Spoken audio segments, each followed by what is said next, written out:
I've always felt that the best two time travel stories were The Time Machine and Charles Dickens' Christmas Carol.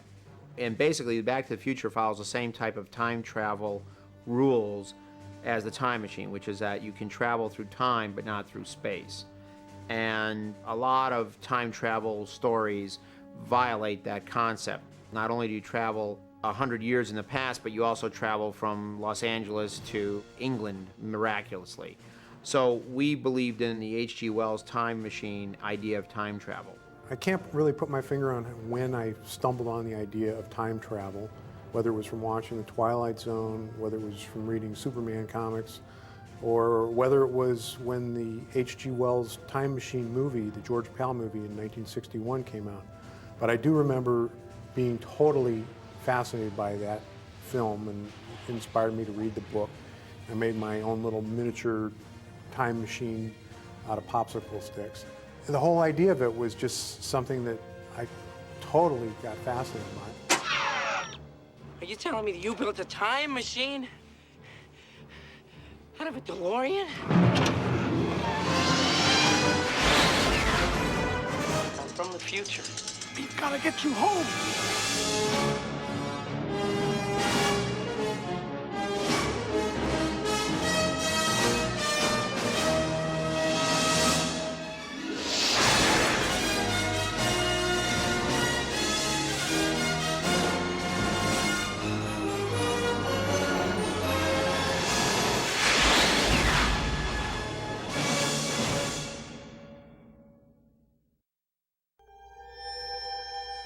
As I remember, the idea for Back to the Future came about with, and who knows where these ideas really come from, but it was like the notion that Bob Gale had of what it would be like to see your parents as kids when you were the same age as they were. You're my mom. My name is Lorraine. Lorraine Bates. I was back in St. Louis, Missouri, visiting my parents, and searching around in the basement, I stumbled upon my father's high school yearbook. And I'm thumbing through it, and I discovered that my father was the president of his graduating class. I didn't know this, and I thought about the president of my graduating class as somebody I had nothing to do with. So I thought, gee, if I went to high school with my dad, would I have been friends with him? So that was the idea that I came back to Los Angeles, and I said, Bob, what if you could go to high school with your parents? What would that be like? What are you writing? Stories. Science fiction stories about, visitors coming down to Earth from other planets. Get out of town. I didn't know you did anything creative. The idea that every adult was once a kid really had never been done before as a movie. This was an idea, an original idea that we'd never seen dealt with before. The time period that we selected was purely mathematical. Action! It was an 80s kid who had to go and find his parents at his same age, so that put us immediately into the 50s. And that was also the time when the birth of the teenager happened anyway, and teenagers in America were given power by the media, power to buy things. They became an economic power. So that worked out well for us. I'm from the future. I came here in a time machine that you invented.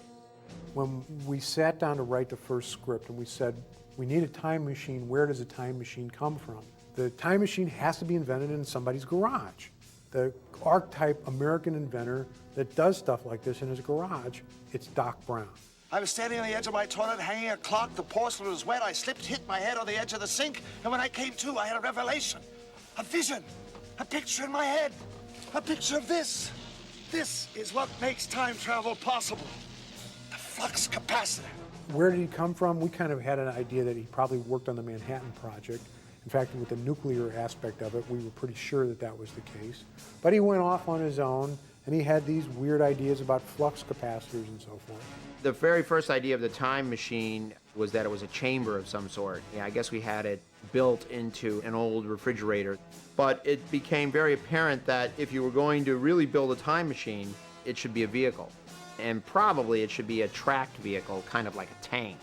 Because if you're going to travel to times when there were no paved roads, you'd have to be able to get around. But we decided to use the DeLorean automobile because of this joke that we had in the movie. When the time machine arrives in the past, the people who live in the farmhouse think that it's an alien spaceship. Looks like an airplane without wings. That ain't no airplane. Look.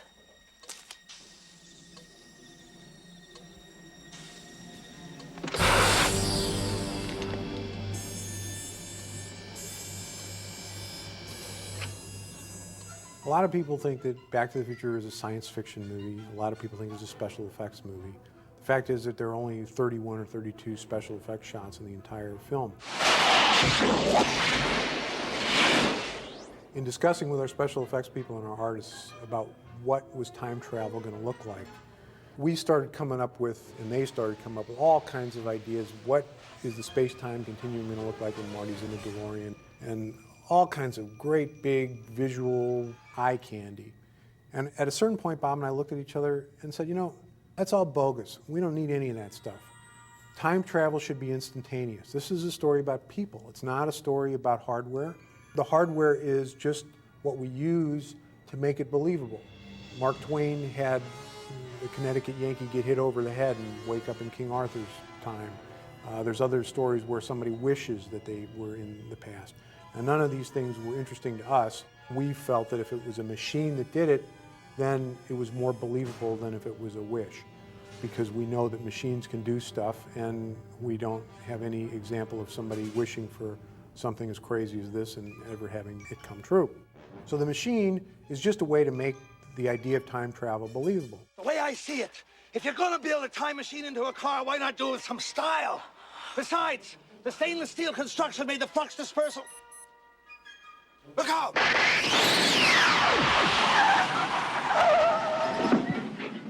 The script is something that's always changing, and what seems like a great idea one day, you might wake up and think it's not such a good idea the next day, or more likely, you have a great idea, and then the next day or the next week you come up with an even better idea. 1.21 gigawatts! Tom, how am I gonna generate that kind of power?